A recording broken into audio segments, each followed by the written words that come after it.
Thank you very much, Walter. Walter, thank you very much to the organizers for inviting me. It's a great event, fantastic organization, everybody very friendly.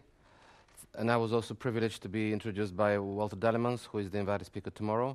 So thank you all for coming that early. I know that some of you may be sleepy or tired, but this is life. We have to cope with difficulties. So today it's a presentation on a topic that I have worked on. I've been working on for the last 20 years. Of course, I have worked on many other topics. So these are some latest experiments I have done together with several colleagues of mine, Richard Evans, Constantin, Orasan, Iustin, Ornescu, and Miguel Rios. They're all part of my 30-plus research group. And so we're going to see whether enough resolution can or cannot help natural language processing applications. So there's a question mark there because we're not sure about that. People say it helps, some people say it doesn't, so we'll see. So the outline of the presentation is as follows. I'll first introduce some terminology, some basic concepts. Then I'm going to talk about experiments that we did on the impact of enough resolution on NLP application, and then some recent experiments on the impact of coreference resolution on NLP applications. Please note that this presentation is different from the paper which is in the proceedings. The paper which is in the proceeding focuses on the impact of coreference resolution on NLP applications, and this presentation will be wider in that it will look also at enough resolution and in general about terminology. Can you hear me? Do you want me to speak up? Do I speak very fast or is it fine? So let's talk about the main I would like us to distinguish two concepts, anaphora and coreference, because there has been some mix-up in the literature. People sometimes use them as synonyms. They're not. So anaphora is based on the notion of cohesion.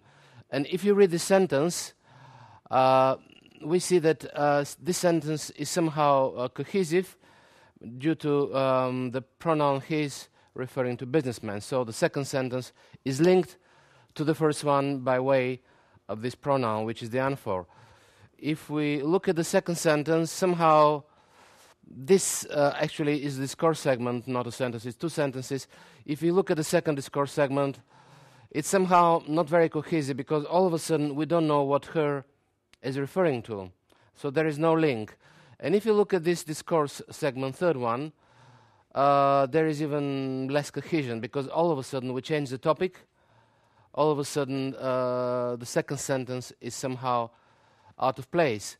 So this is the notion of cohesion, and anaphora is based on this notion, and the classic definition by Holiday and Hassan is that anaphora is a cohesion which points back to some previous item. Please note that we're talking here about pointing back, not referring or replacing. So the anaphora is a pointing back word, and the antecedent is the entity to which it refers or for which it stands. Anaphora resolution in the process of determining the antecedent of the anaphor. On the other hand, coreference is the act of picking out in the real world, picking out the same referent in the real world. And anaphors and antecedents are coreferential only if they have the same referent in the real world, and this is not always the case. And in this example, Sophia Loren, I mean, you can read this discourse segment. In this example, the actress is coreferential with Sophia Loren, also she. So she and the actress refer to the same referent in the real world, which is Sophia Loren, in the same time the U2 singer and the Bono. Therefore, coreferential chains. However, this could be an example. I'm not sure whether I gave this example. No, I have not. Let me just give you this sentence. The man who gave his check, who gave the paycheck to his wife, is wider than the man who gave it to his mistress.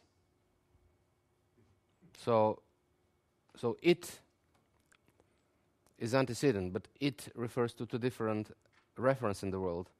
The check given to the wife and the check given to the mistress. So those are not coreferential. They're anaphoric, but not coreferential. So the anaphor resolution is the process of tracking down the antecedent of an anaphor, and coreference resolution in natural language processing has to do with the identification of the coreference classes or chains. If you remember, in this example, we had those chains. So in correct resolution, those chains will have to be determined. So both anaphora resolution and especially coreference resolution are crucial for all kinds of virtually any NLP application. Just to mention a few: summarization, machine translation, extraction, question answering, textual entailment, term extraction, you name it. I can hardly think of an application which may not benefit from coreference or anaphora resolution, ideally. I'm saying ideally because I'm going to badge my hats now. So the incorrect identification of anaphoric and coreferential relations could be costly, and I'll give you a few examples. Let's read this sentence. If these shoes don't fit your feet, you can exchange them. So what do you exchange? Do you exchange the shoes or the feet? Unfortunately, this cartoon is not very clear, but you know what I mean. Then this is a real example from the Second World War. It's a British anti-raid leaflet. So if an incendiary bomb drops next to you, don't lose your head. Put it in a bucket and cover it with sand. So we somehow smile at this example. Why? Because we as humans, when we read it, all of a sudden we associate it with your head. This is because of the properties of discourse, phenomena centering or focusing. But then some semantic constraints will tell us that in fact it should be something else, not your head. So if you can see this cartoon, in this case we're talking about putting the head of this animal in the sand, and the other hand the bomb. So this is very important, because otherwise we'll be able to misunderstand things, and let alone computers. So the evaluation in anaphora resolution is such that there have been many papers published, and normally they focus on the so-called intrinsic evaluation, so the evaluation of the performance of the algorithm or the system. There hasn't been much work on extrinsic evaluation, which is you take an algorithm or a system and you put it into an application, and you see whether this algorithm or application can improve this application. So we've done this study. Study 1, we have integrated a well-known pronoun resolution algorithm, MARS. It's the one that I developed in the 90s and which has been used and cited by many people, in 3 NLP applications: text summarization, term extraction, and text categorization. And we wanted to see whether those applications do better with or without pronoun resolution. And then, as a result, we wanted to establish the impact of pronoun resolution on these NLP applications. In study 2, we integrated a coreference resolution system, a publicly domain available one called BART, also well known. In 3 applications this time, we took summarization, text categorization, and recognizing textual entailment. And we wanted to see whether those applications do better or worse after incorporating coreference resolution. So in study 1, this is the structure of study 1. This is the algorithm called MARS. It's some of you may be familiar with it. I'll just say very briefly, it processes the text using knowledge poor techniques. It uses part-speech tagger and then NP structure. There was no parsing. There was no parser. This is why it was called knowledge poor approach. Then the noun phrases which precede the anaphor within a distance of 2 sentences are considered as candidates for antecedents. And then after gender and number agreement checks, we apply the so-called antecedent indicators, and the noun phrase with the highest composite score is proposed as antecedent. I'm going to list very briefly the most important indicators. This algorithm has undergone several changes. We have also implemented a statistical version, but I'm going to introduce here the classical version, where we have antecedent indicators which can boost or penalize a noun phrase depending on whether it complies with certain characteristics. So by way of example, because we don't have any parsing, we don't know what's the subject. So in the original approach, we didn't have any parsing, so we had no syntactic information. So we had an indicator which was saying if you have a first noun phrase in a sentence, it has to get a score of 1 because intuitively it probably corresponds to the subject. Collocation match was another boosting indicator where a score of 2 is assigned to noun phrases which have identical collocation pattern with a pronoun. In this example, press the key down and turn the volume up, press it again. So the anaphor is it. There are two candidates, the volume and the key, the two preceding noun phrases within 2 sentences. However, because press the key has the same collocation pattern as press it, so the key is given a preference in this case. And there, this is an indicator which penalizes noun phrases which appear in prepositional phrases. And this is an example. Insert the cassette into the VRC, making sure it's suitable for the length of recording. In this case, the VRC is penalized because it's part of this prepositional phrase. Some other approaches have used a similar feature. I mean, they simply, I mean, it depends on the syntactic information you have.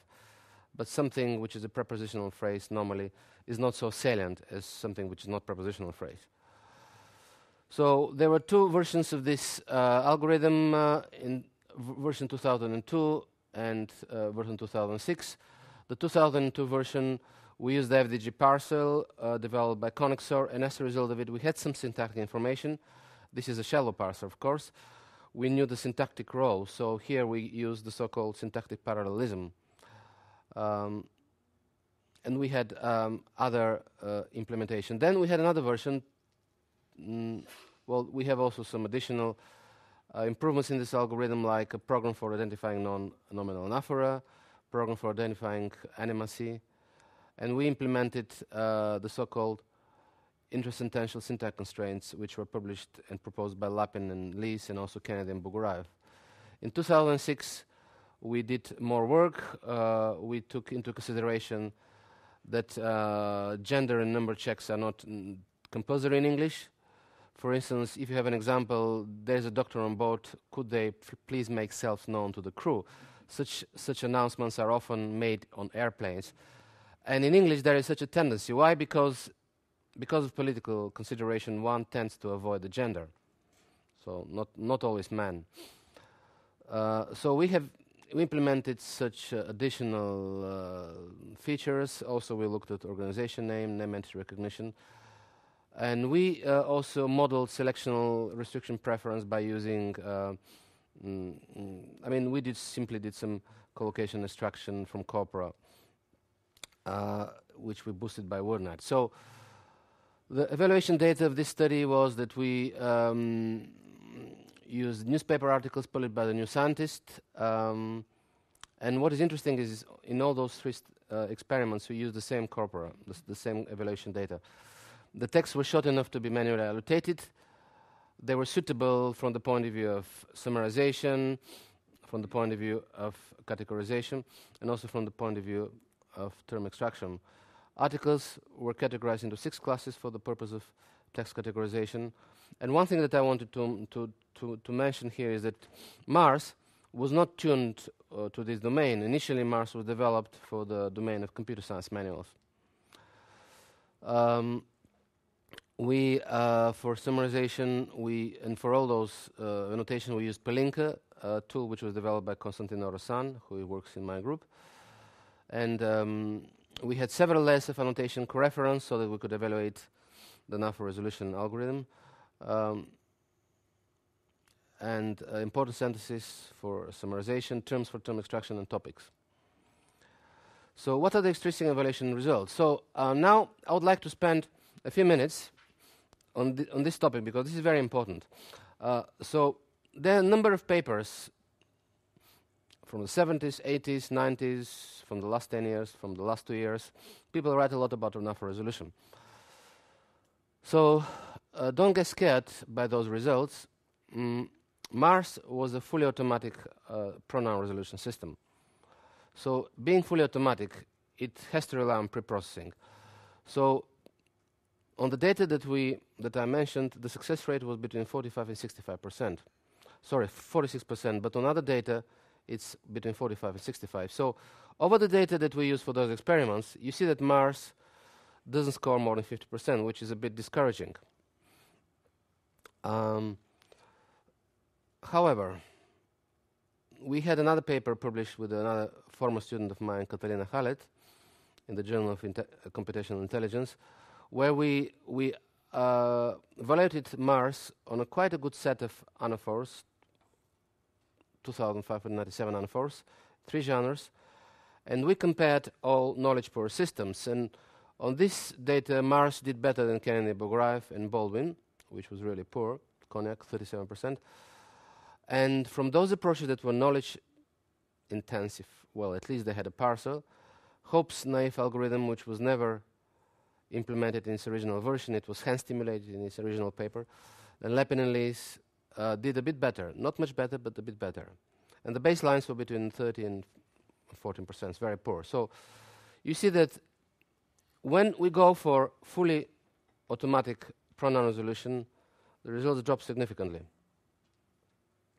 And now I would like to open a bracket, and I'm going to just to move away from the topic of my presentation, and I'm going to talk about the mystery of the so-called evaluation results.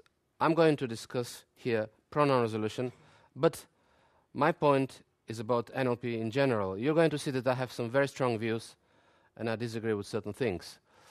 So there's a lot of mystery about evaluations in natural language processing. People publishing papers and talk about results, sometimes in a not very transparent way, sometimes without providing explanation about the evaluation data, and this contributes to the mystery and the confusion. Also, another thing is that having different evaluation data makes it impossible to compare different approaches. So there are a lot of differences to talk about enough resolution between the results in the original papers and the result that we obtained in our paper, using the same approaches, evaluating the same approaches. And it's very interesting. Hobbes, the approach of Hobbes that we actually was published in 76. I mean, this approach in the original paper, it had a success rate 31%, 63 higher than what we got. Lapinelli is 25% higher. Kennedy and Bogaraev 22% higher. My own approach was also 31% higher. Why? Because those approaches published, those evaluations published, they either evaluated their approach on different data, but most importantly, none of those in the publication were fully automatic. They somehow hand post-edited the output of the parser. So in other words, they offered ideal data into the resolution algorithm. And this being ideal, which is in practice impossible, this unfairly and unexpectedly boosts the results. In Bolden, it was 55% almost. I mean, this is incredible. So why the results are so different? As I said, we're talking about different genres. In our case, those evaluations are on computer manuals, and they are a bit ill-structured. They have bullet points. In our case, the procedure is fully automatic. In the original papers, it was not. And also, in our case, we did not have any specific domain name entity recognition. In the original papers, they simply tackled this manually, so they didn't have either, but they somehow idealize the results. So many papers present ideal results. They don't present real-world results. I think this is a point I would like to make, and I'm sorry if some people do not like this comment, but this is what I think about it. And then there's another thing. Talking about enough resolution, but this is an issue about NLP in general. The evaluation data play a very important role in the results. In the case of enough resolution, it's not the same thing if you have to resolve automatically anaphors which are ambiguous and which require real-world knowledge, or anaphors which have a high number of competing candidates, or anaphors that have their antecedent far away. Imagine an anaphor which has only one candidate for antecedent. You know the result. But imagine an anaphor which has 12 candidates, so you have to decide which one of the 12 is good one. So there has to be a way to quantify the evaluation data. And I think that a fair evaluation result should take into account not only the performance of the system, but also the complexity of the evaluation data, and nobody does it. I think this has to be done. So this will be a very, very easy case when you have only one candidate. So this is the point I was making. Somehow we have to quantify the resolution complexity, but this has to be done in every NLP field. If you do parsing, and if you report parsing results, we have to give an account of the complexity of the data that we're parsing. If you do something else, like semantic role labeling, we have to somehow quantify how difficult it is to identify the semantic roles. I mean, within this vein of work on enough resolution, I developed with the help of a student of mine at the beginning of 2001, the so-called evaluation workbench, which evaluated not only the performance, but also the average referential distance in noun phrases between therefore and its antecedent. It was a simple, practical way to do it. And also, it looked at the average referential distance in sentences. I mean, this was an easy way to do it. There was no way we could compute how much word knowledge is needed. So the point is that there is no sufficient evaluation details in most NLP evaluations. There is not clear to what extent the system is automatic, at least in pronoun resolution. And this is very, very important. And this is another thing that I would like to raise. I've seen papers, and I've even have had admissions from authors, having worked on reviewed so many papers, and now I don't review any because I don't have time. But I know that some people have even made up results, and this is disgraceful. So I'm not mentioning any people, any groups, anyone, but I know this. I participate in many projects, and I know that this happens occasionally in some countries. So this is another issue that we need to take into consideration. So how objective is the evaluation? So this is what I have in mind. And if you look at this ambiguous image, what does it say? If you can read it like that, it says liar. So, but there's another issue. How objective are the corpora that we evaluate a system on? I mean, this is a tricky thing in natural language processing. Well, people disagree on the annotation. In the case of coreference annotation, people may agree as little as 60%. So in this case, how can I get a system perform higher than the people disagree? So you tell me, what do you think? If the annotation degree level is 60%, can we expect the system to do better than 60%? This is a philosophical and also methodological question. So we had a paper published in 2000 where the inter-annotator agreement in coreference annotation was 60%. So reluctance, as I said, people sometimes are reluctant to publish modus or negative results. And I would encourage everybody to publish also negative results. So this paper is mostly negative and positive. So this is why I'm not scared to say this. Publishing negative result is very worthwhile. It's not a bad thing, because we learn from negative results and we can make improvement. This is a point I have been making for the last 10 years at least. We need to start publishing also negative results. We should not simply select a data set where we just have a look at several and, oh, let's go for this one because the results are the best ones of this. We shouldn't do that. In fact, I'm a member of the editorial board of a journal called Journal of Negative Results in Natural Language Processing. You may have heard about it. There's also a journal of negative result in machine learning. And I'll tell you something. I'm a member of this editorial board since 2006 when they set up the journal. Do you know that in 5 years, there are only 3 submissions? I mean, this is something that we really need to work on. So I'm closing now the brackets. I'm going to calm down now and not raise those very, I would say, hot issues for the time being. So now let's see what the evaluation results are. Text summarization, term extraction, and text categorization. So text summarization, everybody knows what it is. So we used two term weighting methods, term frequency and TF-IDF, and we used precision recall and F measure. And we perform evaluation for two compression rates, 15% summarization and 30% summarization compression rate. So here are the results. So you'll see that this is without anaphore resolution. This is the summarization result, the F measure with anaphore resolution. This is with mass 2002. The yellow one is with mass 2006. We see that there is a little bit an improvement on the F measure, but unfortunately this improvement is not statistically significant. So same here. So the question now is, if it's improvement which is statistically insignificant, can I call it improvement? Some people will say, no, I cannot. So I should use another word. So in terms of term extraction, of course, everybody knows what term extraction is. So extracting terms, finding terms. So we used an approach developed by one of my PhD students who did his PhD in terminology.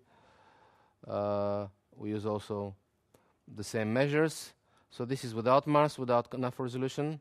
The F measure increases with the version of the algorithm 2002, and also increases with the version of the algorithm 2006.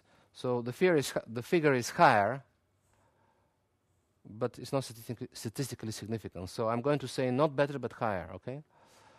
And we use the t-test here to look at statistical significance. Text categorization. In this case, we use 5 different text classification methods, and we use the same evaluation measures. And we can see that with the exception of one case where the results are lower than the system without anaphore resolution, in all other cases the figures with anaphore resolution are higher. I say higher, but unfortunately not statistically significant. So in other words, those experiments show that the deployment of Mars in those 3 applications has positive but limited impact. So again, I wonder whether I could call it positive. This is why I say positive but limited. I mean, those observations are in line with the observations, the results are in line with an observation I made in a paper which I published at Dark in '98, that anaphore resolution results are somehow unpredictable, even within the same genre, even within the same document. I have made experiments where I've taken different paragraphs from the same large documents and the results are different.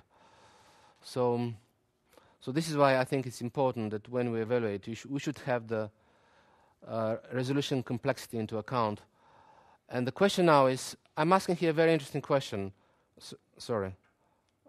I'm asking here a very interesting question. Would a dramatic improvement in anaphore resolution lead to a dramatic or a marked improvement of NLP applications? This is something that we need to consider, because don't forget that the systems that we used score between 40 and 60%. So what would happen if I had a system which was resolving with a success rate of 80-90%? This is interesting to see. So because we didn't have such a system, and because such a system does not exist, what we did was the following. We actually simulated somehow the performance of anaphore resolution, a hypothetical anaphore resolution system,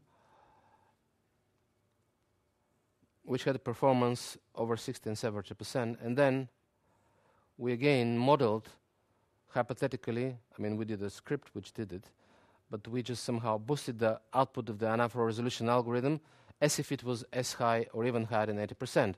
So this is an interesting picture.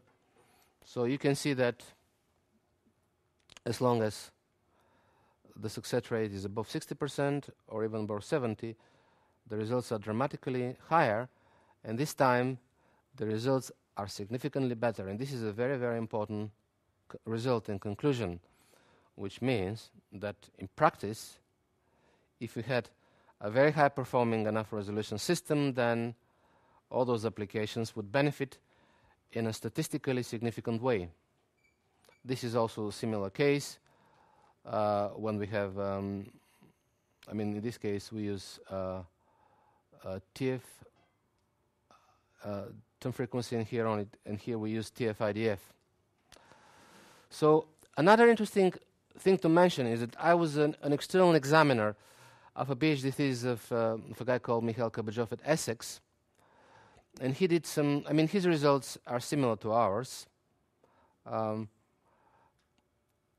he did something else. He, in fact, the way we incorporate anaphoric knowledge, we simply substitute the mentions of the anaphors with their antecedents. He, in fact, incorporated the lexical and anaphoric knowledge within an LSA model, and he used it for summarization. And when he did this, the result all of a sudden became better, but this time they even entered into the world of statistical significance. And also he did experiments which showed that if you resolve in addition to pronouns, but also noun phrases, definite descriptions, and proper names, then the results get higher. So these are things to be taken into account. So in the second study, which is described into the paper, this is why I'm going to outline it briefly. So all the details are in the paper published. We decided to do something more, not to go only for pronoun resolution, but for coreference resolution, which I explain how it differs from anaphor resolution at the beginning of my presentation. And then we experimented in text summarization, text categorization, and recognizing textual entailment. So we wanted to see whether coreference resolution could have an impact on those applications. So BART is a toolkit which is publicly available. It was developed by several people. It offers state-of-the-art performance in coreference resolution, particularly in the resolution of pronouns. They report 73%, but I'm curious, we haven't done it, but I'll be curious if we implement it, if we use the same data set and the same that we used in our experiment to see how well it does. So I'm not going to comment on this. I mean, this is just a very brief description of the algorithm. It detects references, pronouns, noun checks, space, noun phrases, name entities. And then what is important here is that they use the features proposed by Sun and colleagues. This is a machine learning approach which resolves coreference, and this is a well-known paper. And they also use features which are based on knowledge extracted from Wikipedia. In text summarization, we did experiments, and in those experiments, we use something that people do standardly. In the first setting, the score of the long we just increase the score of each sentence by either the score of the longest mention in the chain or the highest score of mention in the chain for each coreferential chain which traverses the sentence. We discard chains which have only one element, and the score is calculated to use their frequency, and we don't use any stemming or morphological processing. So we use the same corpus cast, we didn't use it in the first experiment. This is another corpus. This is a corpus which was developed as part of a project funded by the AHRB. It was a computer-aided summarization system. It's available online. And each text was annotated for information about importance of sentence. And then we evaluated the summarization with BART, with coreference, for 50%, 15%, and 30% compression rate for summarization in terms of recall, precision, and F measure. So here are the results. So very discouraging. So without BART, the 15% compression gives better results than with BART. 30% compression rate also, but for 30% summaries, the drop is less. Why is such a decrease? Well, we conjecture that this decrease is due to the errors produced by the coreference resolver. So this is an explanation so far.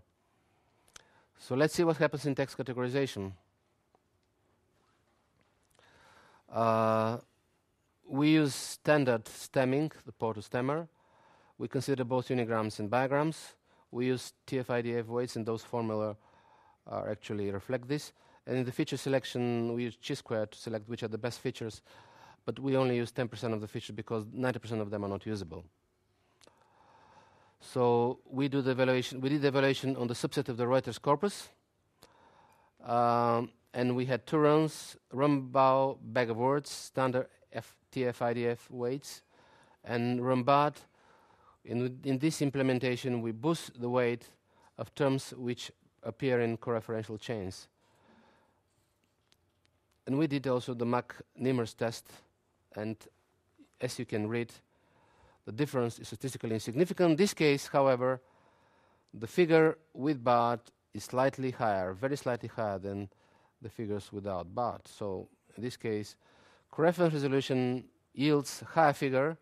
I'm not going to call it better, but higher figure, which is statistically insignificantly higher. So why? Well, why? Because there is noise in the coreference information provided by BART. BART is also biased towards name entities, and common nouns in our text probably were more important. And because the results of the text categorization were very high, already 95%, 59 without BART, so we conjecture that this task, perhaps this coreference information, could potentially benefit better an application which has a low performance.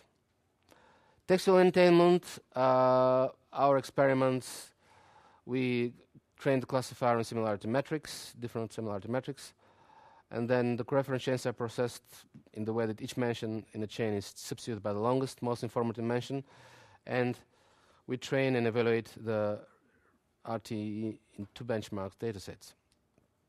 So the results, first on using tenfold cross-validation with coreference resolution, the model does worse than without coreference resolution in all 3 cases.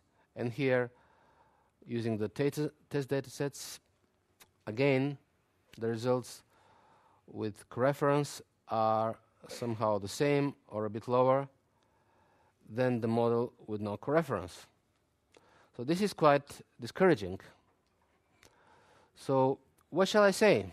So I'm reaching the end of my presentation, but I would like to go into some discussion and some thoughts and some suggestions. So what we did was the first study of extrinsic evaluation in the context of an alpha resolution and coreference resolution for more than one NLP application. We studied the impact of an alpha resolution and also of coreference resolution on 3 NLP applications. For an alpha resolution, those were text summarization, term extraction, and text categorization. The deployment of an alpha resolution had a positive but limited impact. Alternative models as to how we should benefit from the alpha resolution information appear to be promising. This is the example I gave you, that this information was encoded into an LSA summarizer, which was done by Miguel. And then, as a result of our experiments, we should consider higher performance domain-tuned alpha resolution models. In the case of coreference resolution, we also investigated the impact of BART. It has no positive impact. And here again, we should consider using alternative models, like incorporating the coreferential chain information into LSA model. We haven't done it. We don't know how it will do. But given the very good results in an alpha resolution, we believe that we may be a bit more the results may be a bit more optimistic here. And one very obviously clear conclusion is that if we use an alpha and coreference resolution algorithms which are not high performing, the results are not encouraging. In fact, on the basis of our results, I would not recommend using them for different NLP applications. So is there room for an optimism, having been so pessimistic in the last half an hour? Yes, I believe there is a room. Why? Because our experiments with ideal, high-performing alpha resolution are really encouraging. So if you can get an anaphora resolution algorithm or coreference resolution algorithm which is above 75%, then the results might be promising. And this is one thing that we should be aiming for. I know that we should aim high, but this is what we should do. This is why I'm not totally pessimistic. Which are the ways forward? So these are my thoughts, which I would like to share with you. I think there are ways forward, and I'm not saying today that we should stop working on those topics. On the contrary, we should develop, customize, and domain-specific anaphora and resolution systems.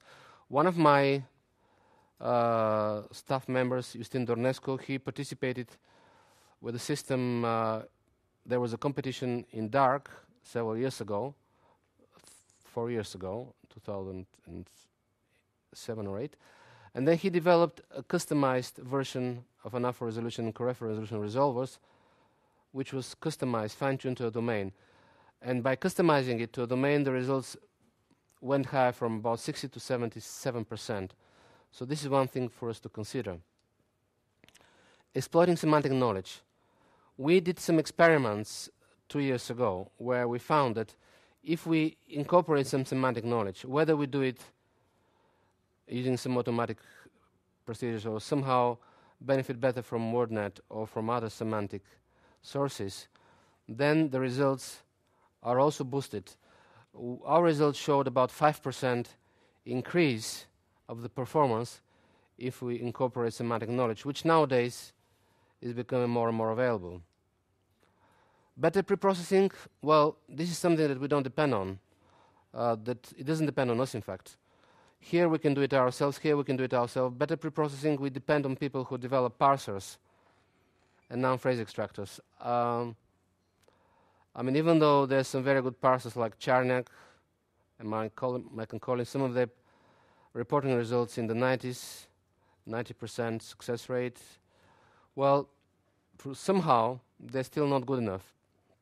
So, at least when we employ them in other applications. So, this is something that we depend on with regard to other people. But what we can do more is we have to produce more resources and share more resources. I'm talking about corpora, annotated corpora, some data that anaphora resolution and coreference resolution algorithms can benefit from, they can learn from. So this is a way forward. And finally, we have to work harder and never give up. I mean, this is something that I don't have to tell you, but we have to be very, very determined. So, I mean, I've been working for the last 25 years on anaphora resolution. 25 years? No, sorry. 15. I'm not that old. So, and I have seen some progress. Of course, not as much as I wanted to see, but I've seen some progress. So I think we have to continue to work and never give up. So thank you very much. I would welcome any thoughts or comments. And so this is the end of my presentation. It is a very hard and difficult way up a hill. Thank you very much.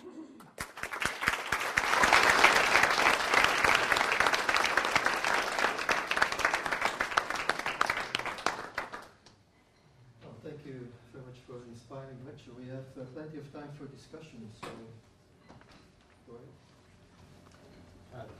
Again, let me thank you for this sweeping and honest review of the field. And since I haven't been involved in it at all, it may be a bit presumptuous for me to suggest something. But listening to the puzzles and the dilemmas that you outlined, it occurred to me to ask where this contradiction may come from in the external evaluation results. And could it be, may I put it to you, that it's not the anaphora resolution, the success of anaphora resolution, but the relevance of anaphora resolution to these particular tasks that you examined. So, in the case of text term extraction, or in the case of document summarization. You must have been thinking about this, whether it really requires anaphora resolution. So whether it is not the case that the particular NLP applications that you choose for external evaluation is simply too shallow, too superficial, not really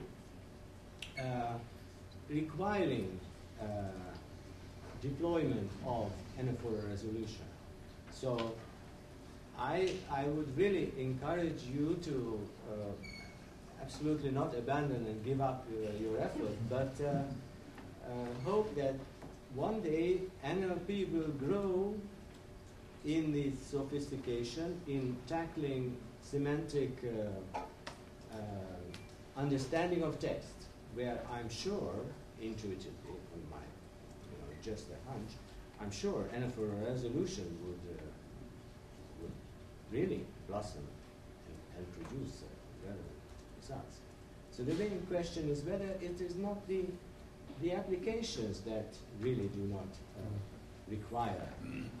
Well, thank you very much. It's an interesting question, and I tend to agree that there may be applications where anaphora resolution is more crucial than others. For instance, if you look at machine translation, you definitely need anaphora. So let's say you translate a pronoun into another language, and this pronoun refers to a noun which is, let's say, masculine in Czech but feminine in French. So obviously, in order to be able to translate it correctly, you need to resolve the anaphora. So there are applications like machine translation where the anaphora resolution is definitely essential.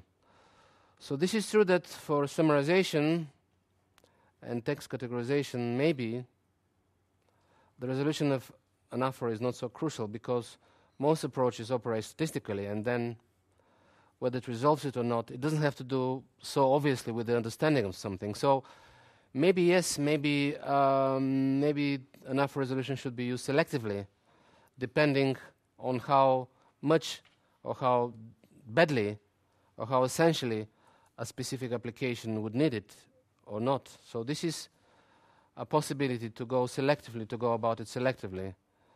And obviously, given the results, we should definitely do so. We got a question over there. I just was going to ask something similar, because my thought is that there are some applications that get more benefit from anaphora resolution.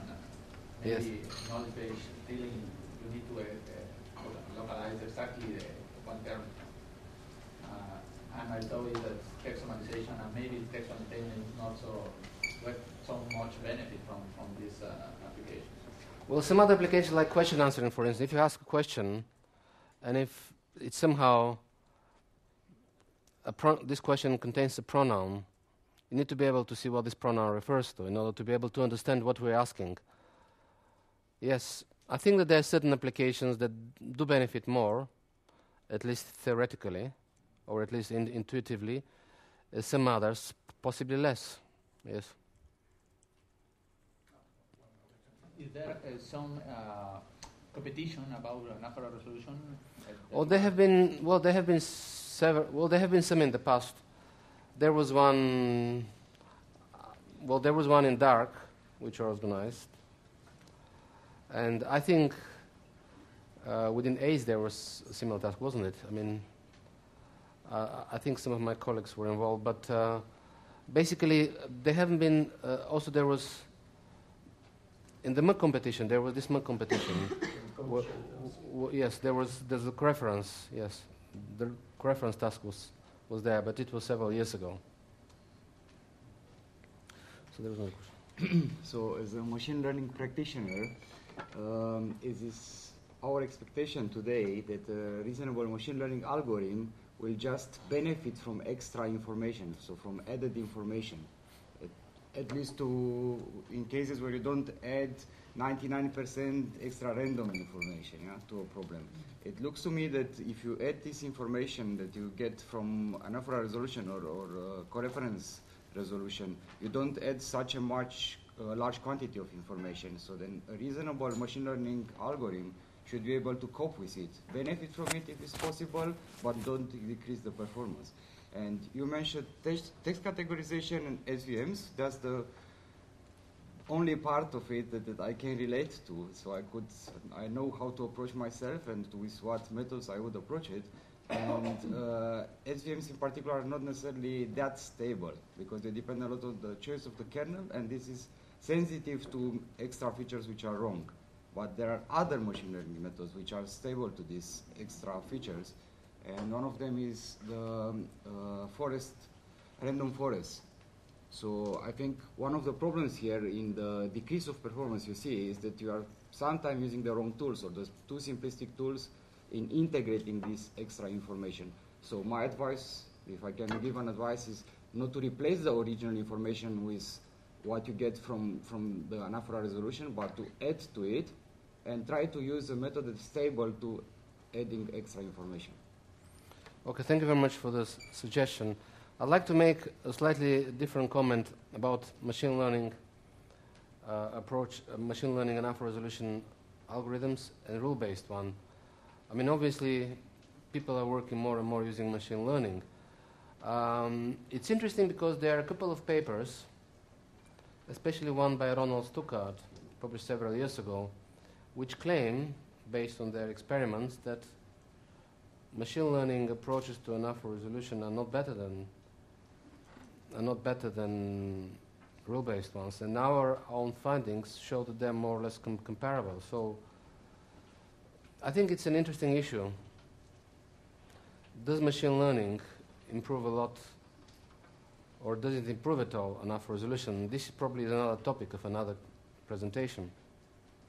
So I'm just mentioning this because I know that many people use nowadays machine learning, and we have used your Timble. So I don't know. This is one thing that we should consider as well, to see how we can use it so that it improves anaphora resolution. Maybe it depends, as you say, in the way this knowledge is somehow encoded or added. Yeah, I'd like to come back to the first question. I fully agree that some NLP applications are more demanding, and machine translation is certainly a good example. However, as long as anaphora resolution systems reach 50% or not much more success rate, the risk of introducing the wrong pronoun into target language is almost as high as introducing the correct pronoun. So I don't expect much improvement for the time being. So that leads me to the following question. In your opinion, what kind of knowledge do we need to significantly make the anaphora resolution better?